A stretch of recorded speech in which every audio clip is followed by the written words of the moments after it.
While communities exist in multiple forms and cultures, the question remains, why engage with them and to what purpose? Who is to be engaged? When is the right time to do it? And how and what techniques will be applied? For those doing the engaging, asking the community for their opinion may just be a rubber stamp needed to secure program legitimacy or to obtain feedback that can be used to value add to the project and its evolution per se. As Köhler and Kuntz note of citizen participation in environmental management, local citizens are seen as essential participants in collaborative environmental management because they can provide vital information about the area's natural and socio-political systems, as well as support for measures to address non-point source pollution. So the need for engagement has also been partly driven by the fact that as societies and communities, we face problems of great complexity, otherwise known as wickedness, that will require multiple solutions driven by multiple agents, community, industry and government all working together. For placemakers, the idea of engagement offers an opportunity to articulate a dialogue between the place itself and the public and to enable them to support regions and communities to develop their own social and economic capacities and build social capital, thus enabling placemaking in practice by mobilising attachment. However, there is no commonly agreed definition of community engagement. Other terms, such as consultation, empowerment, participation, collaboration, stakeholder engagement, all signify similar intent. This has not stopped people trying to capture the essence of what it is. As Cavey notes, it can be mutual communication and deliberation that occurs between government and citizens that allows citizens and government to participate mutually in the formulation of policy and the provision of government services. Dare, Shermer and Van Clay describe community engagement as a wide range of activities in which stakeholders exchange information and or negotiate mutually acceptable actions. Now these actions range from providing simple information signs on boundaries to establishing multiple stakeholder dialogues that lead to joint action on issues such as game management or road funding. For placemaking, engagement occurs in the context of the planning, design, management and programming of shared use spaces. These are just a few of hundreds of definitions. However, almost all of them include the idea of an interaction between community and an external body or bodies. Overall, the defining features of community engagement strategies are that they start from the articulation of a community's own needs and priorities rather than being externally directed, that they invest in local autonomy and leadership, that they're flexible and they serve local needs, that they provide balanced partnerships between all parties based on mutual trust and respect. Those working on placemaking projects need to commit to working with the community rather than doing it for them, and ensure that activities at all stages of the placemaking process activate deep and enduring connection and engagement with that place. However, the process of engagement is not a simple one, and many challenges accrue in implementing engagement projects, such as placemaking.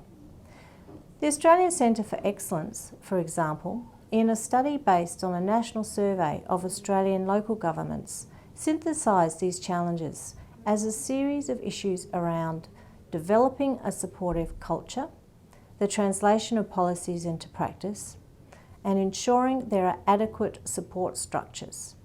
Of course, they also need to be resourced properly.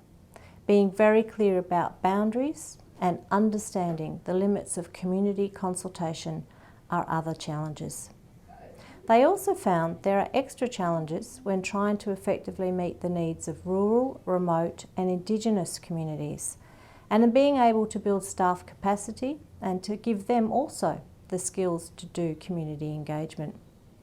A major challenge for placemakers is the decision of what level of engagement should occur. Community engagement often occurs on a continuum, from the not very engaged to the very engaged. Arnstein's Ladder of Citizen Participation, published in 1969, argues that there are degrees of participation and therefore empowerment for communities. She starts with what she calls forms of non-participation, which is like manipulation and therapy, to forms of tokenism, which imply some bounded engagement, informing, consulting, placating, and then finishing with higher forms of empowerment and power, such as partnerships, delegated power and control. Now, Arnstein's work has laid the foundations for multiple discussions and reflections on the nature and business of community engagement. But one organisation in particular, known as the IAP2, the International Association for Public Participation, has taken her ideas to new levels, developing an international set of principles and their own continuum that provides the basis for engagement practitioners worldwide today. And to look at this website and the work of the IAP2, see www.iap2.org. The IAP2 presents operating principles that should be adhered to in undertaking community engagement. This includes ensuring that you're flexible, open, transparent, accessible, that relationships are consolidated and connected at multiple scales, open to all views and cultures, and committed to continuous feedback and due diligence, to name a few. Ultimately, their idea of public participation is based on the belief that those who are affected by a decision have a right to be involved in the decision-making process, and the promise that the public's contribution will influence the decision. Their continuum starts with an inform stage through to empower, as shown in the summary below. Inform, to provide the public with balanced and objective information to assist them in understanding the problem, alternatives, opportunities and solutions. Then we move to consult, to obtain public feedback on analysis, alternatives and decisions. Then there's the involve stage, to work directly with the public throughout the process to ensure that public concerns and aspirations are consistently understood and considered. And finally, collaborate, to partner with the public in each aspect of the decision, including the development of alternatives and the identification of the preferred solution. Sometimes there's empower, to place the final decision making in the hands of the public. There are many examples of the successful application of this continuum, one being the application of the IAP2 in Kapunda in South Australia on a local archaeology project.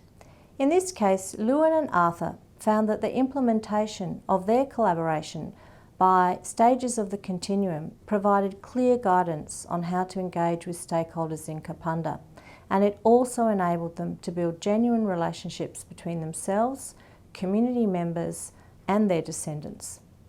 They used it as a mechanism to build place identity in Kapunda around its history.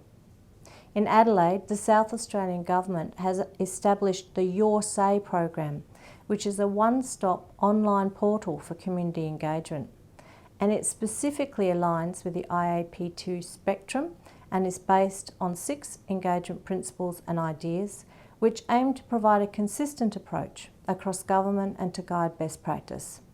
The government adheres to the following principles. Number 1, we know why we are engaging. Number 2, we know who to engage. Number 3, we know the history. Number 4, we start together. Number 5, we're genuine. And number 6, we're relevant and engaging. For examples of the wide ranging and types of engagements they undertake, they have created a website that offers an online portal, and you can find it at yoursay.sa.gov.au/initiatives.